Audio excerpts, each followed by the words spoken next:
Thanks for staying with us. Now, as the preparations for the state's assembly polls gain momentum, we caught a busy chief electoral officer for a conversation with our executive editor Sanjay Pinto tonight. And they spoke about how much of noisy trouble loudspeakers can be and whether the Election Commission can regulate them for the days of campaigning ahead. No, regarding this, we are awaiting the exact order. Once the order comes, we'll see it, and it's very easy because already there are restrictions on campaigning. So similar restriction will have to be posed on this examination also. So that wherever examinations are there, a 200-meter radius will be prescribing. Within that, the loudspeakers cannot be used for campaigning. That kind of thing will be putting. So see, it's like this. Something is better than nothing. Now they can very well campaign right at the front of this thing.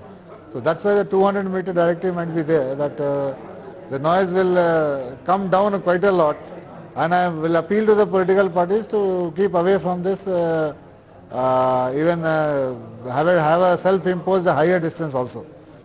There already some restrictions are there on the use of loudspeakers, that they can't be used after 10 o'clock in the night. So that is being imposed strictly, and now everyone has come to accept it. Other thing is that there are some environmental decibel restrictions on how much decibel is allowed. So that also will try to impose, ask the Pollution Control Board and other environmental agencies to see that this decibel restrictions are not violated. No, let us see exact order of the High Court. I have not yet received the exact order of the High Court. Based on that, our next steps will be there. It's too premature for me to comment on this point. Moving on to some national news now. A day after 20-year-old Radhika Tanwar was shot dead on her way to college, no arrests have been made so far. The Delhi police has released the sketch of a suspect, but it appealed to witnesses to come forward with information. The police said the killer had carefully chosen a crowded spot where noise of traffic would drown out the shooting. The police believe the killer was familiar with Radhika's movements. The youngster was shot dead in a place surrounded by people, but the police say no one has come forward to offer any information. We will keep the identities secret.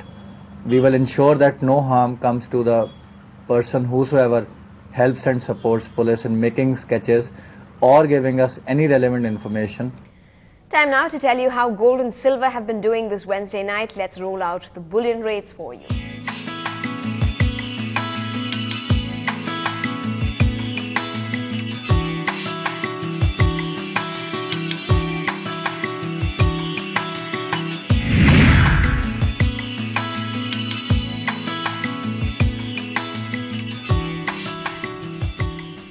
When we come back, find out how Kollywood has been part of Sonakshi Sinha's wonder years all along.